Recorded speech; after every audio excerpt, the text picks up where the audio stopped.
저는 한순간도 제가 서울로교회 파송 선교사라는 걸 잊어버린 적이 없습니다. 아멘. 네, 저는 뭐 작은 교회지만 우리 한국에 내놓으라 할 만한 아주 큰 교회들이 많죠. 분당 우리 교회 이찬수 목사님도 제 제자죠. 다 굵직굵직한 아주 훌륭한 분들이 많이 생기는데 저는 참 이 작은 교회들을 사랑합니다. 아멘. 그래서 큰 교회 가는 것보다 이렇게 작은 교회 찾아다니고 말씀 전하고 하는 걸 잘하는데, 그동안에 사실 우리 조우현 목사님 늘 마음에 품고 늘 기도하고 이 교회가 잘 되기를 이렇게 바라면서 이 교회 명성에 걸맞게 저도 선교 사역에 열심히 하려고 애를 쓰고 있습니다.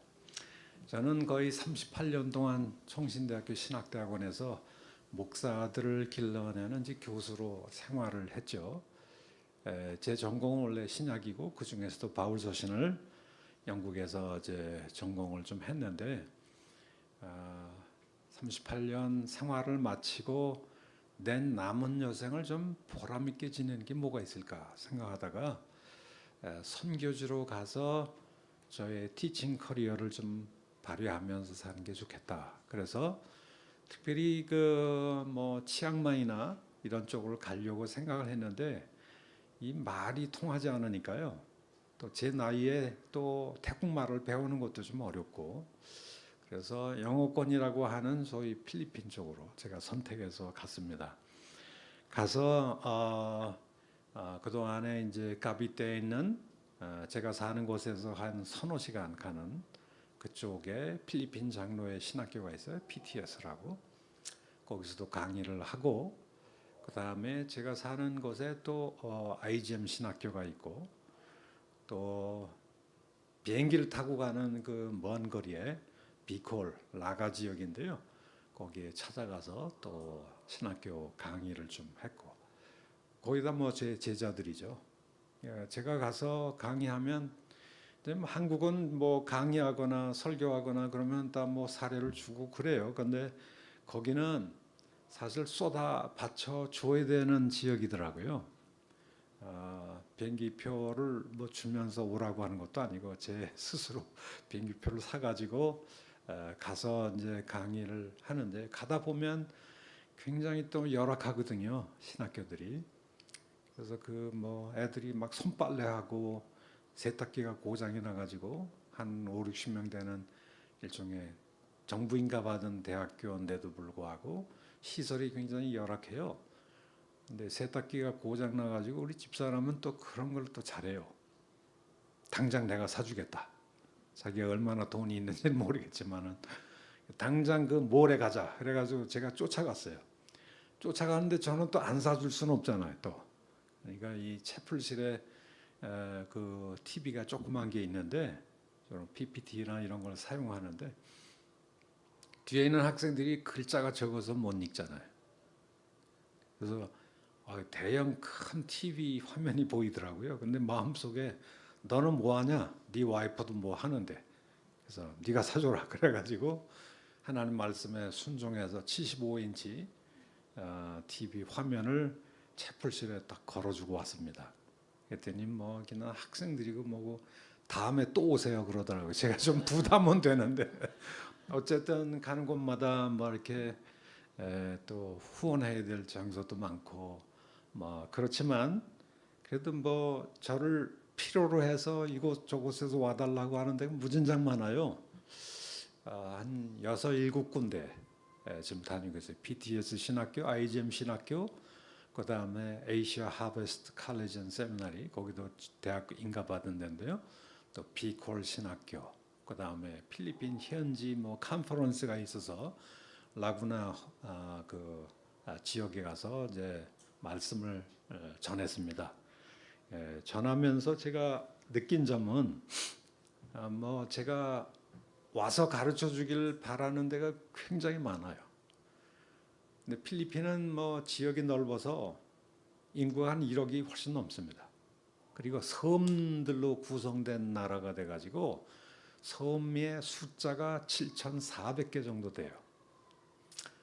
좀 더 비행기 배 타고 옮겨 다니고 그래야 되는데 이뭐 도로 사정이 엄청나게 안 좋아서 갔다가 저녁에 돌아올 때는 그냥 뭐 가로등도 없어요. 시커먼 그 도로에 이제 가다 보면 뭐 사람들이 그 밝은 옷을 입으면 모르겠는데 뭐 시커먼 옷을 입고 밤중에 도로를 왔다 갔다 하기 때문에 깜짝깜짝 놀래기도 하고 사고 나면 또 큰일 나잖아요.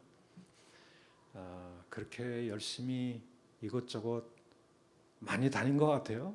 가르치려고 이제 무료로 이제 봉사하는 거죠. 그렇게 하다가 요즘에 좀 더 효과적으로 좀 선교하는 길이 없을까? 그래서 여러분들에게 기도 부탁을 좀 하려고 제가 이제 기도 제목을 좀 내놓는데요. 여기저기 다녀서 강의하는 것도 중요하지만 그 7,400개 있는 섬들을 다 다니는 건 거의 불가능하고 또 한국 선교사님들이 각 지역에 만든 신학교가 거의 30-40개가 넘어요. 뭐 서로 오라고 그러는데 다 다니기 좀 어려워서 제가 요즘에 생각한 게 요즘에 그 AI 그 인공지능 이 통역 시스템이 굉장히 발전이 돼 있어 가지고요. 한국 동영상 강의 한국말로 제가 강의한 걸 찍으면 동영상을 찍으면 AI 통역기를 집어넣어서 돌리면 뭐 한 3-4초 만에 이게 영어로 따갈로그로 인도네시아 말로 요즘에 그냥 순식간에도 번역이 되고 심지어는 입의 모양까지도 또 맞춰주는 그런 시대가 되었어요. 그러니까 제가 직접 가지 않아도 소위 AI 플랫폼을 만들어 가지고 사실 이제 그걸 좀 만들게 되면 뭐 좀 브라질 아마존에서도 들어올 수 있는 거고요. 플랫폼 그 주소를 쫓아서 링크를 쫓아서 들어오면 그리고 각 신학교마다 뭐 교수진이 너무 없어요. 그래서 이 교수진을 좀 길러주는 게 내 일일 수도 있겠다. 뭐 그런 생각을 좀 갖게 되었어요. 그래서 AI 플랫폼을 좀 만들고 자 가장 중요한 것은 또 아주 양질의 강의 좋은 강의 컨텐츠를 만드는 거거든요. 근데 교수들에게 뭐 이게 15주 되는 것을 이렇게 50번 가기 3개를 찍고 그걸 13개를 찍으면 보통은 이제 교수님들에게 한 500만 원을 줘야 된다고 그러더라고요. 근데 저는 돈이 없잖아요. 그래서 제 생각에 제 총신의 후배 교수들이 많잖아요. 그래서 요즘에 계속 전화 돌리고 있어요. 내가 이런 일을 좀 하고 있는데 그 팬데믹 시절에 너희들 그 대면 강의 못하니까 전부 다 영상으로 찍어서 학교에 LMS에 다 올려놨거든요. 그거 나한테 줘라. 돈은 없다. 그냥 무료로 줘라. 선교 목적에서만 쓰겠다. 그때는 우리 후배 교수들이 다 제자들이에요. 다 주겠다는 거예요. 그래서 그것을 이제 AI를 통해서 뭐 이렇게 바꾸면 다 영어 따갈록으로 막 바뀌어서 우리 플랫폼에 이제 다 실어 놓으면 전 세계에 들어와서 신학을 공부하는 제가 일일이 다 안 뛰어다녀도 그걸 통해서 공부를 하고 그걸 통해서 뭐 THM 석사학위나 이런 것을 제가 하면 어떨까 이런 생각을 좀 하고 있습니다. 하고 있는데 사실 AI 플랫폼 하나 만드는 게 제대로 만들려면 수억 원이 든대요. 굉장히 비싸더라고요. 근데 그렇게까지는 하기 어렵고 남들이 이미 사이버 칼리지나 이런 것을 하는 플랫폼을 우리가 대여해서 쓰는 게 있다네요. 그런 걸 매달 한 100만 원 정도면 대여해서 쓸 수 있대요. 남의 큰 호스트에 한 섹터로 들어가서 그걸 쓸 수 있다고 그러더라고요. 100만 원 정도면 그 플랫폼을 하나 가동을 해서 교수님들이 어저께도 제게 강의 동영상을 벌써 제게 보내오기 시작했어요. 또 보내오는데 그걸 영어로 번역하는 걸 또 학교 그 전산팀 저하고 무진장 그 친한 전산팀의 그 직원들이 있어요. 연세대학교 나오고 다 이렇게 아주 전산에 아주 빠삭한 사람들인데 교수님이 그런 일을 하면 영어로 번역해서 자막 달고 그거 하는 거 자기들이 다 도와주겠대요. 얼마나 그것도 무료로 도와주겠다 그러더라고요. 그러니까 얼마나 감사합니까? 그래서 이걸 좀 하려고 좀 하고 있는데요. 여러분들이 좀 기도해 주시면 이게 아마 획기적인 교육 방식이 되지 않을까. 복음을 전 세계, 이거는 시공간을 뛰어넘어서 하는 거 아니겠어요? 플랫폼에 들어오면 어디서나 이걸 공부할 수 있기 때문에 그런 방법으로 제가 이 동남아시아, 특별히 동남아시아 무엇보다도 신약과 구약만 일단 시작을 하려고 그래요. 왜냐하면 신학교에서는 주로 성경을 가르쳐야 되잖아요. 그래서 성경 중심으로 이걸 하려고 생각을 하는데 어떤 뭐 초기 그 투자 비용은 좀 들어가겠죠. 들어가는데 물질적이나 인적으로 이 모든 기술적으로나 잘 이루어져서 내년도 와서 보고할 때는 아주 무진장 성공했다. 그런 얘기가 듣도록 이게 잘 운영이 되면 제가 서울로 교회 좀 광고 좀 할까 합니다. 전 세계적으로 유명한 교회 되도록 할 테니까 우리 조 목사님 꼭 기도해 주십시오. 감사합니다. 새로운 일거리를 하나님이 주시는 것 같아서 요즘에 열심히 여기저기 뛰어다니면서 말씀을 설득하고 좀 하고 있습니다. 오늘 가정의 달인데요. 길게 하면은 이 닭볶음탕이 조금 물 것 같아요. 그래서 간단하게 좀 말씀을 좀 전하고 싶은데 현대 사회에 들어오면서 솔직히 서구도 그렇고 한국도 그렇고 후기 산업 사회가 되어지면서 가정의 해체 현상들이 심각해지고 있어요. 남편과 아내도 깨지고 부모와 자식 간의 관계도 깨지고 사실 뭐 이런 그 가정 하나님께서 세워주신 가정의 권위 질서가 있는데 하나님께서 디자인하신 가장 행복한 장소, 그래서 하나님이 천지 만물을 창조하고 제일 먼저 두신 질서가 부부 가정의 질서 아니에요. 이 가정이 무너지면 교회도 무너지고 사회도 무너지고 다 무너지거든요. 어떻게 보면 모든 사회활동의 중심이 가정인데요. 그 가정이 좀 해체되어지고 있는 현상이 아주 심각해지고 있다. 그런 생각을 좀 해보고 있습니다. 그 가정 해체의 가장 큰 원인이 뭘까? 뭐 그런 생각을 좀 해보는데 가정의 가장 핵심적인 것은 어머니와 아버지겠죠. 또 그분을 통해서 낳은 자식들이 있고 또 넓게는 할아버지 할머니도 있고 친족들도 있는데 가장 핵심적인 것은 아버지와 아내죠. 엄마와 아버지와 엄마 뭐 이렇게 볼 수가 있겠죠. 그런데 이 중에서도 현대 사회에 있어서 가장 권위가 많이 흔들리는 쪽은 엄마 쪽일까요? 아버지 쪽일까요? 절대적으로 아버지입니다. 요즘 현대 가정에서는 아버지가 들어설 자리가 없어지는 것 같아요. 왜 그럴까요? 전통 사회에서는 아버지가 굉장히 중요한 위치를 차지했거든요.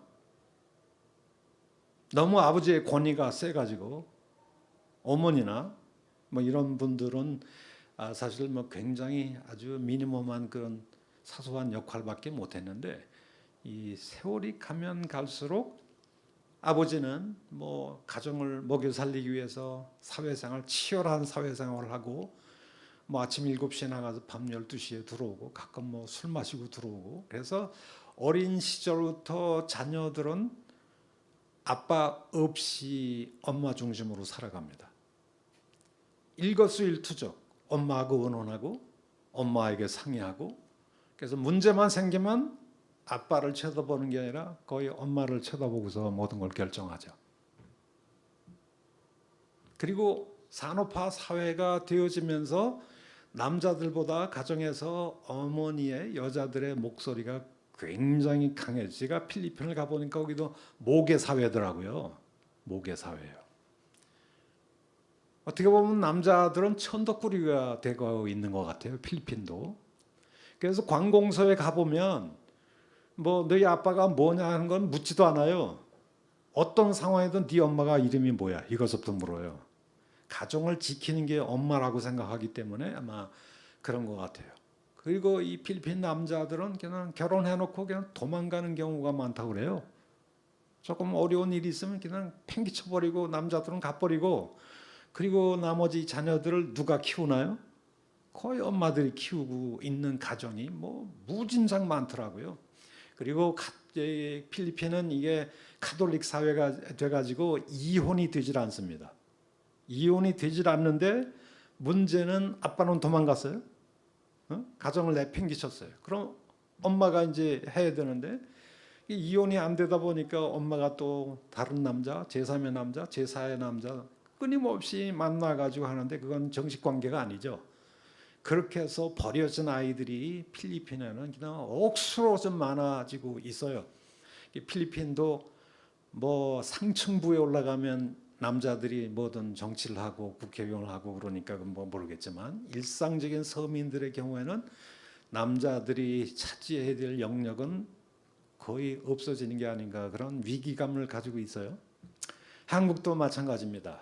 여성의 목소리가 굉장히 강해지고, 그래서 어릴 때부터 모든 것은 엄마 중심으로 모든 것이 이루어지고, 그리고 나서 이제 은퇴할 때쯤 아버지가 돌아오면 그 가족의 모든 그 스크럼 짜져 있는 게 엄마하고 자식들 간에 다 이루어져 있는 상황에서 아빠가 들어설 공간이 있을까요? 없을까요?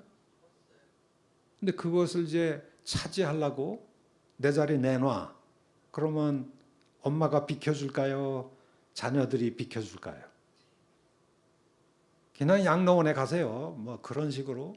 그래서 바깥으로 빙빙 도는 그런 일들이, 이게 정말 어떻게 보면 이 시대에 그런 상황 속에서 아빠가 그래도 자식들에게 목소리를 낼 수 있는 거는 재산이 많아야 되겠죠. 재산이 있으면 깜빡 죽더라고요. 저도 보니까. 그래서 요즘에 부모들은 절대 쉽게 재산 넘겨주지 마라. 끝까지 죽을 때까지, 마지막 숨 쉴 때까지 붙들고 있어라. 그런 얘기를 좀 해요. 재산을 넘겨줄 때는 솔직히 딱 5분 좋아한다고 그래요. 5분 좋아하지만 그 이후부터는 엄마, 아빠 돌보지 않죠. 이 자녀들의 그 쓰듯은 일종의 현실이라고 볼 수 있겠죠. 이런 그 아빠의 위치가 엄청나게 흔들리고 가정이 해체되어지는 이 현대 사회 속에서 성경은 도대체 뭐라고 얘기할까요? 제가 솔직히 그 한국의 우리 합동교단의 가장 큰 교회 중에 하나가 충영교회입니다. 조금은 조금 사랑의 교회보다 좀 떨어졌지만, 제가 다닐 때만 해도 충영교회는 뭐 2, 3만 명 되는 큰 교회, 제가 그 교회에서 장년부를 지도한 적이 있어요. 우리 조 목사님은 수영록교회에 계셨지만 저는 교수로서 충영교회에 있었는데요. 40대 부부죠. 40대, 50대까지. 거기는 교회가 아주 재미있어서 어린애들만 이 썬데이스쿨, 주일학교가 있는 게 아니라 내일 모레 돌아가시는 분들까지 다 주일학교 시스템으로 돼 있어요. 나이별로 예배 끝나면 다 자기 주일학교로 들어가야 돼요. 뭐 소망부, 뭐 장년부, 장년일부 전부 들어가서 성경 공부를 하는 그런 교회인데요. 제가 장년일부 지도 교육자로서 또 교수였고, 그래서 앙케이트 조사를 했어요. 가정에 있어서 자녀 교육을 주로 당신 집안에서는 엄마가 주로 합니까? 아빠가 주로 합니까? 아니면 엄마 아빠가 똑같이 같이 합니까? 이렇게 물어봤더니 통계가 어떻게 나왔는지, 뭐 충영교회 교인들은 다 예수 잘 믿는 집안입니다. 근데 엄마가 주로 한다라고 얘기하는 그 프로테지가 거의 60, 70%예요. 아빠가 주로 한다고 하는 거는 겨우 한 10%밖에 안 돼요. 나머지는 엄마 아빠가 둘이 같이 한다라고 하는 그런 프로테지. 그러니까 현대 사회에 있어서 자녀 교육은 거의 엄마한테 일임된 상태다. 학교 어디 가냐? 학교 생활은 어떻게 하냐? 뭐 그런 건 전부 다 엄마들이 관장을 하고, 실상은 아빠는 거의 가정교육에서 손을 뗀 상태가 아닌가. 그래서 결국은 그냥 돈만 벌어다가 주고. 근데 돈 벌어다 주는 것도 애들이 어린 시절에는 뭐 그렇게 중요하게 생각을 하는 게 눈에 안 보이니까.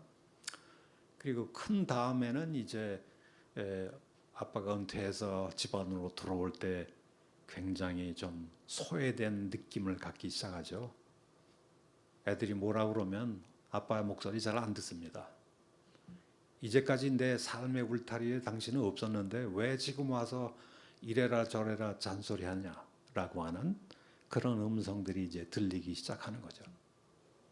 그 과정 속에서 엄마는 가정에 있어서 자기가 지금까지 가지고 있었던 주도권 절대 안 놓으려고 하죠.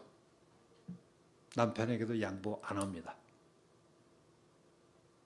이런 과정 속에서 우리 가정이 하나님이 세우신 가정의 일종의 질서가 있는데, 권위 질서가 있는데 그게 거의 무시가 되고 있다. 우리는 성경을 폼으로만 읽고 있고 성경이 과연 이 부분에 대해서 도대체 뭐라고 얘기하는지 우리는 제대로 한 번도 들어본 적이 없었던 것 같아요. 자, 그렇다면 성경이 얘기하는 좀 가정의 권위 질서는 도대체 뭘까요? 특별히 이런 부분에 있어서는 아빠도 그렇지만 어머니도 굉장히 귀를 기울여서 들어야 될 그런 부분이 아닌가 이렇게 생각이 되어집니다. 자, 에베소서 5장 22절 잠깐 한번 볼까요? 에베소서 5장 22절. 여러분 성경 가지고 오셨습니까?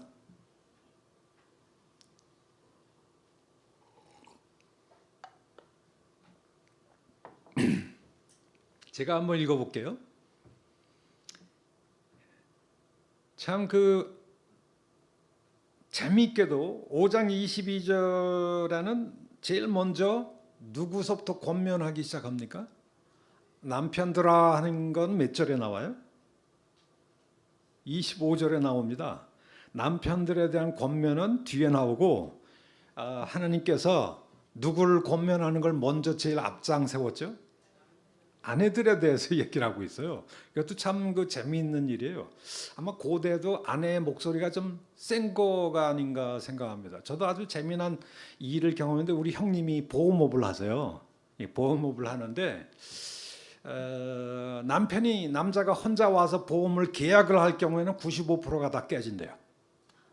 왜 당신 마음대로 가서 그런 것 많이 계약하고 왔어? 그러면서 그 다음날 와서 부인이 다 해지시킨다는 거예요. 근데 부인이 보험 계약을 혼자 와서 할 경우에는 100% 성사래요. 그러니까 누구의 스피치 파워가 더 세다는 거예요? 아내가 더 강하죠. 우리 집도 좀 제 집사람의 스피치 파워가 더 센 편이죠. 제가 상당히 주눅이 들어서 있으니까 농담입니다. 근데 어쨌든 아내들이여 뭐라고 얘기를 하죠? 하나님께서 아내들이여 자기 남편에게 뭐하라? 복종하라. 참 요즘 여자들은 이 말 되게 안 좋아하는 단어입니다. 우리 남편 나한테 복종해야지 내가 왜 남편한테 복종해야 돼? 이렇게 생각하는 사람들이 많이 있죠. 근데 아내들이요 자기 남편에게 복종하기를 누구에게 하듯 하라? 우리 주님께 하듯 하라. 이런 얘기를 오늘 신세대들에게 하면 뭔 구닥다리 같은 개벽다리 같은 교훈이냐 이렇게 얘기할 사람들이 많이 있을 것 같아요. 그래서 옥하는 목사님이 자기 소위 가정 그룹들 이렇게 가르치다가 가정의 질서가 뭐냐?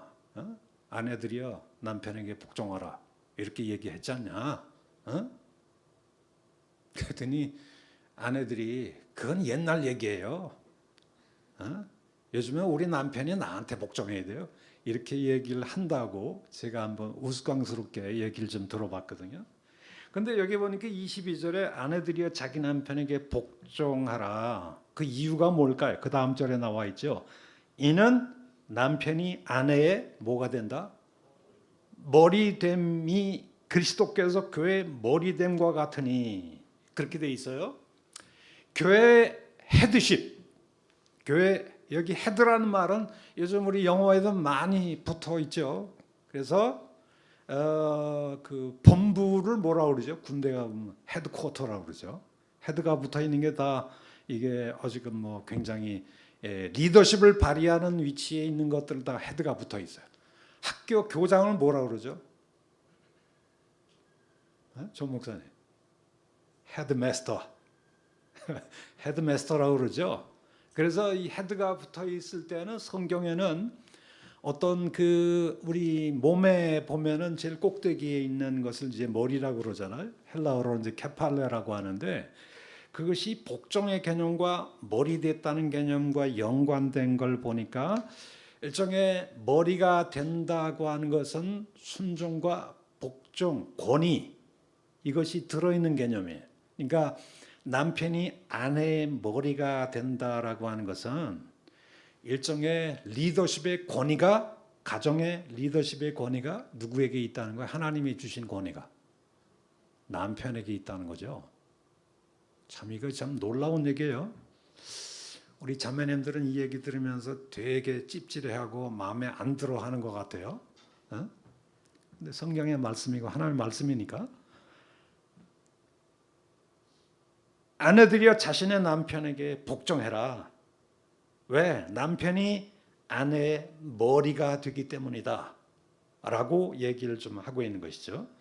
그리고 남편들에 대해서는 아내를 사랑하기를 자기 몸을 사랑하는 것처럼 하라. 아내는 남편에게 복종에 대한 얘기를 하고 있고 남편은 아내를 사랑하는 얘기를 좀 하고 있어요.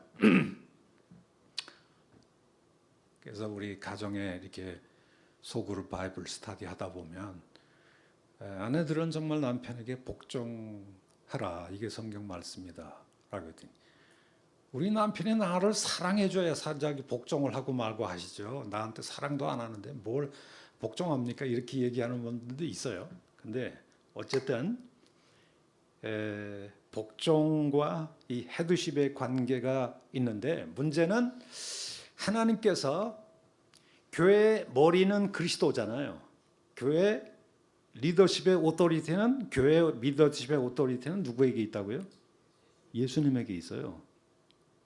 그리고 한 가정의 아내도 그렇지만 그 아내의 머리 헤드십은 누구에게 있다고요? 남편에게 있다는 거예요. 그러면 그 머리됨 헤드십의 의미가 뭘까요? 자, 남편이 아내의 머리가 된다. 이것은 이제 자녀들도 마찬가지입니다. 가정의 모든 헤드십은 아빠에게 있다는 얘기인데요. 그걸 영적인 관점에서 우리가 딱 들여다보면 우리 아빠가, 우리 남편이 우리 가정의 헤드십을 가진 위치를 가지고 있다라고 얘기할 때 한마디로 말해서 남편이 자기 부인이나 자녀들을 권위로 찍어 누르고 독재도 해야 되고 폭력을 행사하고 좌지우지하고 뭐 이런 형태의 오토리티는 아니에요. 그렇게 생각하면 큰일 납니다. 하나님이 나에게 이 가정의 오토리티, 헤드십의 권위를 나에게 주었기 때문에 나는 이제 아무거나 해도 좋고 너희들은 나한테 복종해야 돼. 그런 의미가 아니고 미국의 그 성경 상담학의 교수였던 제이 아담스는 이 부분을 이렇게 얘기를 하고 있더라고요. 민주적인 리더십의 권위다. 그렇게 얘기를 했습니다. 민주적인 리더십의 권위다. 그러니까 솔직히 말하면 하나님께서 한 가정을 형성하면서 그 가정의 대표성과 리더십의 어떤 그 오토리티로서 헤드십을 하나님이 주신 거 아니겠어요? 그 주셨을 경우에 가정에 일어나는 모든 일들, 자녀들의 문제, 아내와의 관계 문제, 대화가 깨져서 뭐 교회에서 갈등이 일어나는 모든 문제에 대한 일차적인 책임은 하나님은 누구에게 제일 먼저 물으실까요? 아빠에게 묻게끔 돼 있어요. 권위만 있다고 해서 좋은 게 아니라 한마디로 교회에서 아니면 집에서 가정에서 생기는 모든 문제에 대한 궁극적인 하나님 앞에서의 책임을 묻는 자리는 남편에게 있다는 거예요. 예를 들면 우리 자녀들이 요즘에 뭐 학교 가서 문제를 일으키거나 신앙생활도 안 하고 교회도 빠지고 1차적으로 하나님이 누구에게 책임이 있다고 얘기하실까요? 아빠에게 있어요. 아빠에게 1차적인 책임이 있기 때문에 하나님이 그 가정의 문제에 대해서 아빠에게 책임 추궁을 하시겠죠. 왜? 헤드십의 권위를 아빠에게 주셨기 때문에. 그래서 그 가정이 신앙생활 잘하도록 영적으로 하나님을 잘 섬기고 부모에게 효도하는 그런 분위기가 생기도록 사실은 모든 책임을 지는 리더십을 행사해야 될 사람이 아빠이기 때문에 실상 자녀들이 학교에서 무슨 문제가 생기면 솔직히 말해서 아빠가 모르는 영역이 있으면 안 되겠죠. 예를 들면 학교에서 문제가 생겼어요. 그러면 쪼르르 와서 이제 엄마하고 의논하는데 아빠한테는 얘기하지 마. 내가 다 해결해 줄게. 이거는 올바른 태도일까요? 아닐까요? 그 가정 전반에 관한 하나님 앞에서의 책임을 진 리더십은 누구에게 있다고요? 아빠에게 있기 때문에 당연히 엄마는 애들한테 그런 얘기를 들어도 우리 가정의 영적인 스피리추얼 리더십, 하나님 앞에서의 영적인 리더십은 우리 남편에게 있다. 이걸 인정하고 우리 둘째가 요즘에 이런 문제가 생겼습니다라고 하는 것을 당연히 누구하고 상의를 해야 되겠어요? 아빠하고 상의를 해야 돼요. 아빠를 소외시키면 안 된다는 거죠. 왜냐하면 모든 문제에 있어서 아빠가 책임을 져야 되기 때문에. 그런 의미에서 하나님께서 아빠에게 헤드십의 그 포지션을 주신 거거든요. 그리고 아빠는 그 헤드십의 오토리티를 발휘할 때에 그걸 폭력적으로, 위압적으로, 폭군적으로 행하면 안 됩니다. 예를 들면 자녀들에게 뭐 여러 가지 어떤 문제가 생겼을 경우에 자녀들도 어떤 애들은 이런 장점이 있고 둘째는 저런 장점이 있고 이런 것을 다 알고서 그 아빠는 그 자녀들에게 일종의 귀를 기울여야 되겠죠. 그들의 음성에 귀를 기울이고 그들의 감수성도 이해를 해야 되고 그렇게 해서 그들을 잘 리드하도록 문제가 해결되도록 솔직히 가정을 이끌어 가야 될 그런 책임이 아빠에게 있는데요. 근데 문제는 대부분의 가정에 있어서 어떤 문제가 딱 터지면 엄마가 목소리가 너무 크다 보니까 아빠가 무슨 얘기를 하면 당신 조용해, 입 닥쳐. 내가 다 할 거야. 이런 태도를 애들 보는 앞에서 아빠를 확 눌러버리면 어떻게 될까요? 그러면 될까요? 안 될까요? 그런 태도는 누구의 머리됨을 무시하는 거죠? 하나님이 주신 그 아빠에게 주신 영적인 리더십의 권위를 엄마가 흐트러 버리는 거죠. 자기를 돋보이고 아빠를 찍어 누르고 그렇게 함으로써 뭐든지 you shut up. 그런 소리 하지 마. 당신이 뭘 안다고. 이런 식으로 자꾸 아빠의 그 권위를 허물게 되어질 때에 가장 나타나는 부작용이 뭘까요? 가정의 모든 문제를 엄마가 주도해서 아빠 입 뻗고도 못하게 만들고 사실 그렇게 엄마의 목소리가 굉장히 커져 있는 그런 집안이 현대사회에 많을까요? 안 많을까요? 엄청나게 많아요. 제가 서울역에서 전도하다 보니까 자기 와이프한테 의도 터져가지고 집에 갈 데가 없어가지고 헤매는 남편들도 가끔 있더라고요. 그만큼 여자가 굉장히 드세다는 거죠. 근데 그렇게 드센 여자들 보면 나는 공정해. 또 그렇게 생각을 해요. 자기를 스스로 평가를 못하는 거죠. 근데 문제는 어쨌든 이 상황 속에서 아빠의 주신 영적인 리더십의 권위, 헤드십의 권위를 하나님이 주신 건데 이걸 엄마 쪽에서 자꾸 허물어뜨리고 인정 안 하고 찍어 누르고 이렇게 되어질 때 가장 나타나는 부작용이 뭘까요? 여러분 보세요. 이 에베소서 6장 1절서부터 보면 자녀들아 주 안에서 너희 부모에게 뭐하라? 순종하라. 그 다음에 2절에 내 아버지와 어머니를 공경하라 이렇게 돼 있어요. 공경하는데 사실 우리 모든 부모님들은 자녀들이 부모를 공경하게 되기를 바라죠. 효도하기를 바래요. 저도 평생의 꿈이 우리 자녀한테 효도받는 건데 이 싸가지 없는 것들이 정말 가끔 말을 안 들을 때가 많이 있어요. 저도 가끔 실패할 때도 있고 아픔도 있고 한동안 우리 자녀들과 사이에 말도 없이 냉랭하게 지낸 때도 좀 있어요. 근데 문제는 말이죠. 자녀들이 부모를 공경하고 복종하고 효도하는 것을 자녀들은 대체로 누구에게 배울까요? 아니, 부모 공경하는 걸 주로 자녀들은 누구한테 배울까요? 보세요. 엄마 아빠에게 효도를 해야 되는데 엄마가 아빠를 존중하고 무슨 일이 있을 때 민주적으로 토론합니다. 그냥 아빠가 다 결정하는 게 아니고 다 일일이 물어봐야 되죠. 상황도 파악을 해야 되고 너는 어떻게 생각해? 너는 어떻게 생각해? 그러다가 맨 마지막에 결정할 때는 그냥 입 닥쳐. 엄마가 내가 다 결정해. 당신은 빠져. 이렇게 결정하면 될까요? 안 될까요? 안 되죠. 어떻게 해야 될까요?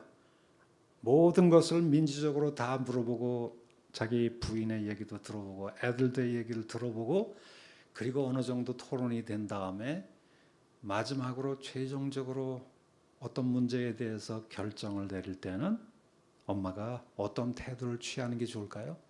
여보, 우리 얘기를 다 들었으니까 당신이 우리 집의 가장이고 하나님이 세우신 헤드십을 가지고 있기 때문에 당신이 결정해 주세요. 우리는 따라갈게요.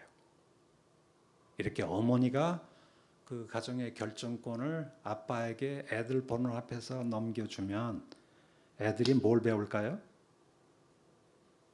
뭘 배우죠?